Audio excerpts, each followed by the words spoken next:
Chapter 6 of Treasure Island. Treasure Island by Robert Louis Stevenson. Chapter 6. The Captain's Papers. We rode hard all the way till we drew up before Dr. Livesey's door. The house was all dark to the front. Mr. Dance told me to jump down and knock, and Dogger gave me a stirrup to descend by. The door was opened almost at once by the maid. "Is Dr. Livesey in?" I asked. No, she said, he had come home in the afternoon but had gone up to the hall to dine and pass the evening with the squire. "So there we go, boys," said Mr. Dance.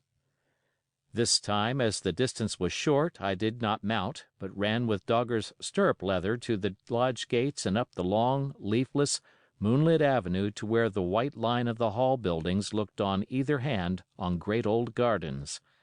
Here Mr. Dance dismounted, and, taking me along with him, was admitted at a word into the house. The servant led us down a matted passage and showed us at the end into a great library, all lined with bookcases and busts upon the top of them, where the squire and Dr. Livesey sat, pipe in hand, on either side of a bright fire. I had never seen the squire so near at hand. He was a tall man, over 6 feet high, and broad in proportion, and he had a bluff, rough and ready face, all roughened and reddened and lined in his long travels. His eyebrows were very black and moved readily, and this gave him a look of some temper, not bad, you would say, but quick and high. "Come in, Mr. Dance," says he, very stately and condescending. "Good evening, Dance," says the doctor with a nod. "And good evening to you, friend Jim. What good wind brings you here?" The supervisor stood up straight and stiff and told his story like a lesson, and you should have seen how the two gentlemen leaned forward and looked at each other, and forgot to smoke in their surprise and interest. When they heard how my mother went back to the inn, Dr. Livesey fairly slapped his thigh, and the squire cried, "Bravo!" and broke his long pipe against the grate. Long before it was done, Mr. Trelawney, that, you will remember, was the squire's name, had got up from his seat and was striding about the room, and the doctor, as if to hear the better, had taken off his powdered wig and sat there looking very strange indeed with his own close-cropped black poll. At last Mr. Dance finished the story. "Mr. Dance," said the squire, "you are a very noble fellow, and as for riding down that black, atrocious miscreant, I regard it as an act of virtue, sir, like stamping on a cockroach. This lad Hawkins is a trump, I perceive. Hawkins, will you ring that bell? Mr. Dance must have some ale." "And so, Jim," said the doctor, "you have the thing that they were after, have you?"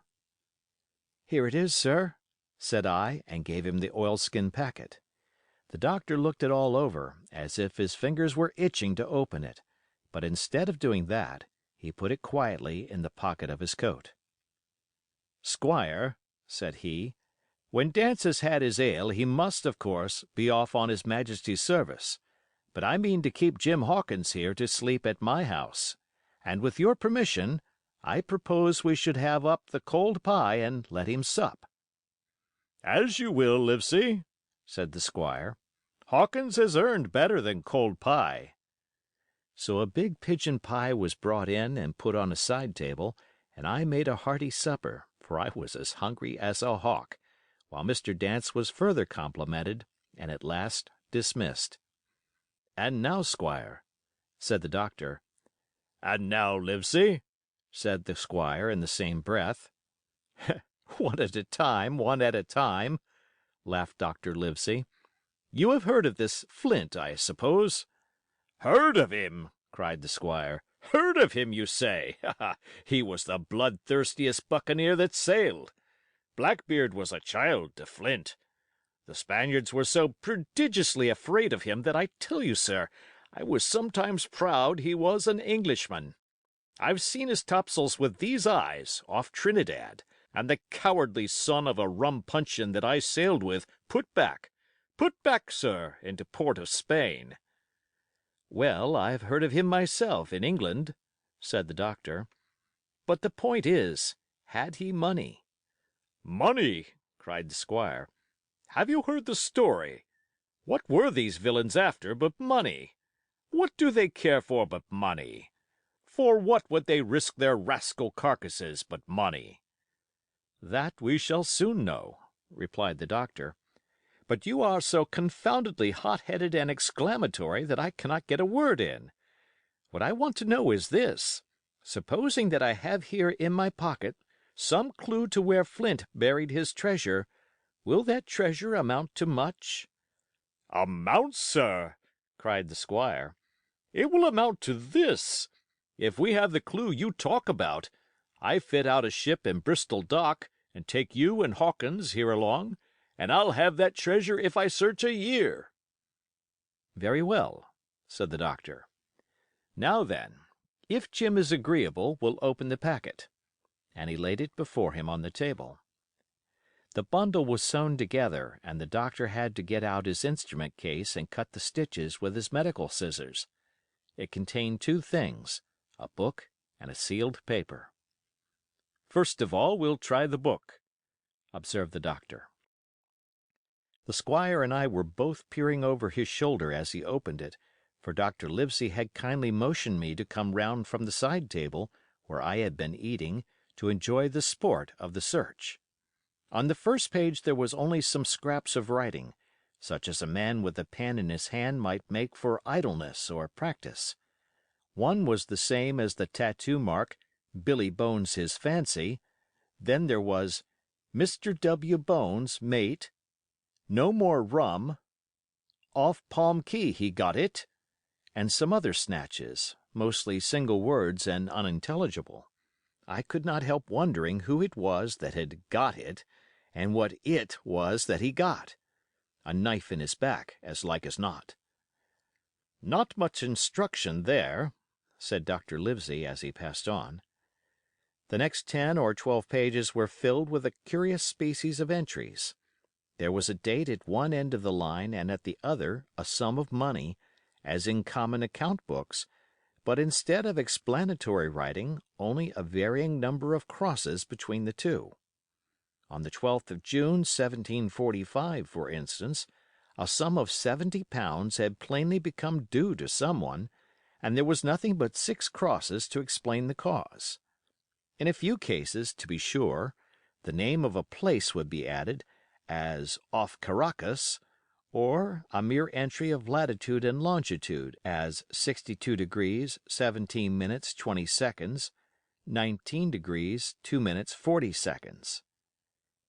The record lasted over nearly 20 years, the amount of the separate entries growing larger as time went on, and at the end a grand total had been made out after 5 or 6 wrong additions, and these words appended, Bones his pile. I can't make head or tail of this, said Dr. Livesey. The thing is as clear as noonday, cried the squire. This is the black-hearted hound's account book. These crosses stand for the names of ships or towns that they sank or plundered.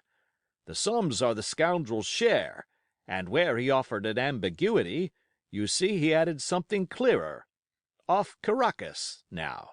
You see, here was some unhappy vessel boarded off that coast.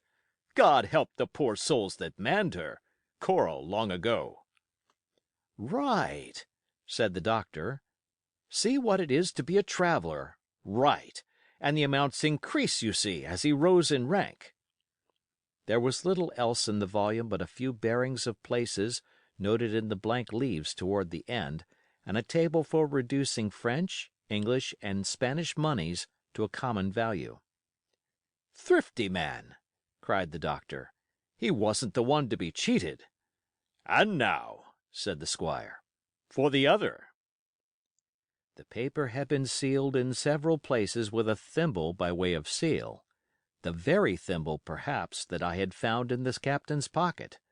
The doctor opened the seals with great care, and there fell out the map of an island, with latitude and longitude, soundings, names of hills and bays and inlets, and every particular that would be needed to bring a ship to a safe anchorage upon its shores.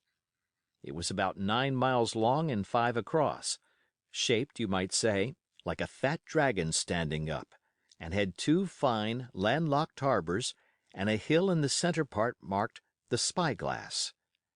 There were several editions of a later date, but above all, 3 crosses of red ink, 2 on the north part of the island, 1 in the southwest, and beside this last, in the same red ink, and in a small, neat hand very different from the captain's tottery characters, these words, "Bulk of treasure here." Over on the back the same hand had written this further information: "Tall tree, spyglass shoulder, bearing a point to the north of north-northeast.